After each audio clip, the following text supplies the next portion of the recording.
Salut les gars, aujourd'hui nous allons ouvrir la machine de James. James qui nous a envoyé une Kyosho DRX VE qu'il désire vendre, elle sera un petit tarif. Je sais même pas s'ils les font encore ces petits engins. C'était pas si mal que ça, il y avait quelques bonnes idées à bord. C'était un entrée de gamme un peu genre un dixième rallye. Malheureusement, l'électronique Orion qui était dessus à l'époque, bon, le Vario était déjà en Obi-Wing donc celui-là il tenait, mais les moteurs n'étaient pas super costauds. Il a donc déjà changé l'électronique là-dessus. Et on va voir ce qu'il nous a mis dedans. Alors, d'abord, nous avons un petit mot. Salut Manise.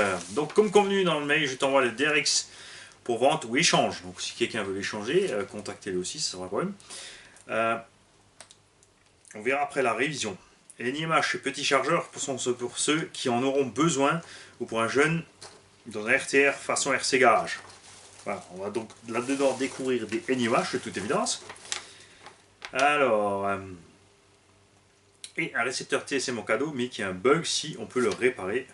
On verra ça. Un grand merci à toi, Mani. Plus des bonbons. Alors, nous avons des petits pious. Je sais pas si vous avez remarqué, hein, mais quand même, je vais essayer de perdre un peu de bidon, les mecs. Là, je ne vais pas y arriver si vous continuez comme ça. Alors, nous avons 4 roues pistes, 1/8, avec un petit bâton cassé, bon, c'est pas très grave. Ça, c'est du genre Team C, mauvaise qualité. Ça, par contre, la gomme elle a l'air de meilleure qualité. Je sais pas la marque, par contre. On va voir ça. Nous avons la notice et les outils qui vont avec.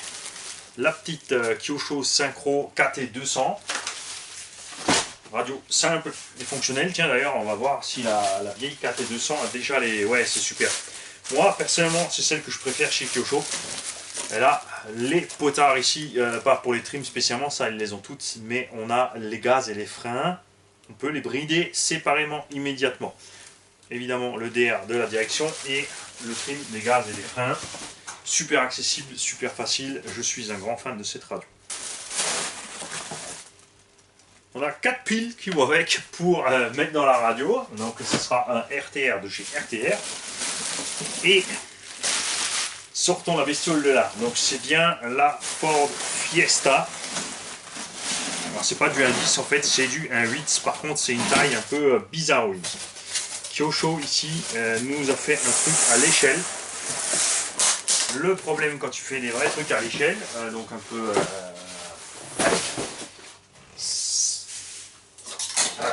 la Traxxas Rally est la taille d'une Rally Game 1/8, mais c'est une indice, donc on a des petits roulements, un combo 3S, c'est pas très endurant tout ça, c'est rigolo, mais c'est pas très endurant.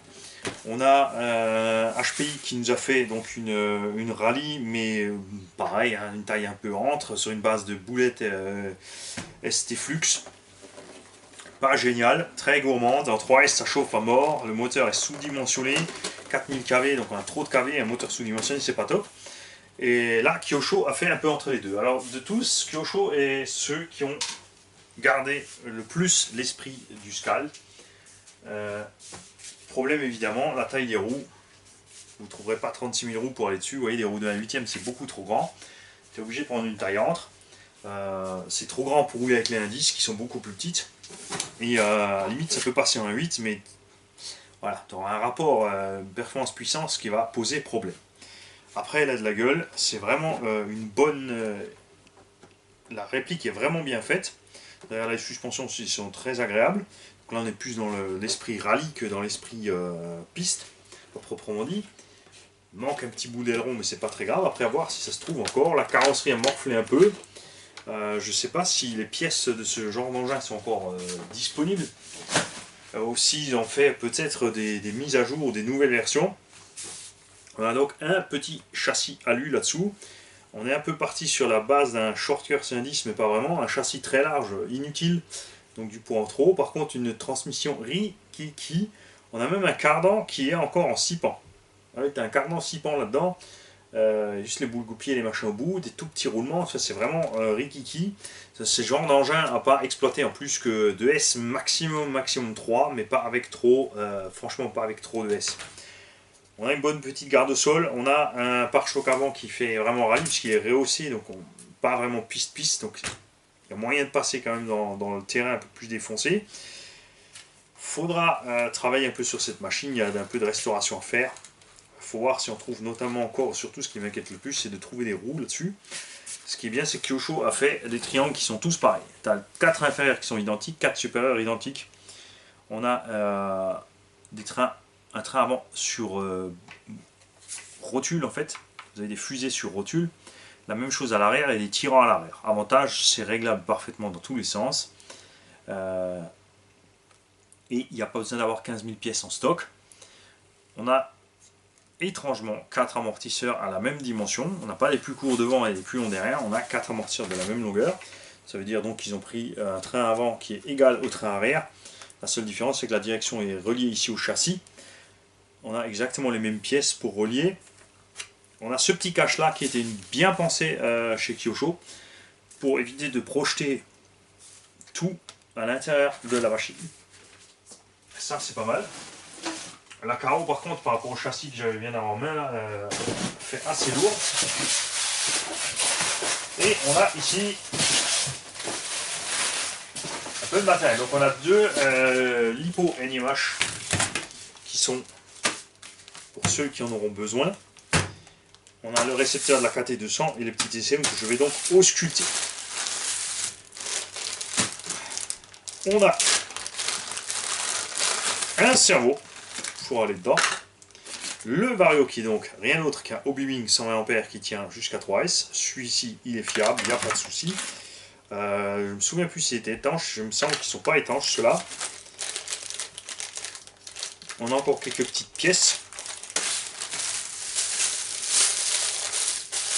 Et ça doit être le cœur de la machine. Par contre, je crois que tu as prévu un peu gros. Ça est effectivement monté dedans. C'est un Vortex 7, donc c'est un moteur de Kyosho Scorpion. C'est un 2100 kV qui est prévu pour tourner en 4S. Ce Vario évidemment ne pourra pas entraîner ce moteur, mais il me semble que j'ai ce qu'il faut. Par contre, ce moteur là-dedans, c'est trop. Là, il vous faut un petit 36-60 maximum moteur de short-cœur. C'est encore comme c'est un peu plus léger que le short-cœur, je crois qu'avec la Caro, on va voir. Ça sert à rien de mettre un moteur aussi lourd, il va faire que consommer, il aura plus de patates que ce que la mécanique peut encaisser. Donc ça ne servira à rien. On va donc voir si on trouve un peu mieux pour restaurer ce véhicule. Alors si quelqu'un d'entre vous est intéressé par le véhicule dans l'état, faites-nous signe. Hein, il y en a qui aiment restaurer, qui aiment faire eux-mêmes, partir sur un petit budget et se débrouiller tout seul, je comprends tout à fait. Donc il est disponible dans l'état, il sera disponible révisé, vous pouvez l'échanger, on peut le faire en roller ou on peut le faire en toute équipation. C'est vous qui voyez, vous me tenez au courant. Moi je verrai avec James ce qu'il en pense de votre offre et on se mettra tous d'accord sur la marche à suivre en toute simplicité, dans le calme et la bonne humeur, comme toujours, CRC Garage 68. Parce que ici, on est là que pour s'amuser et rien d'autre. Salut les mecs.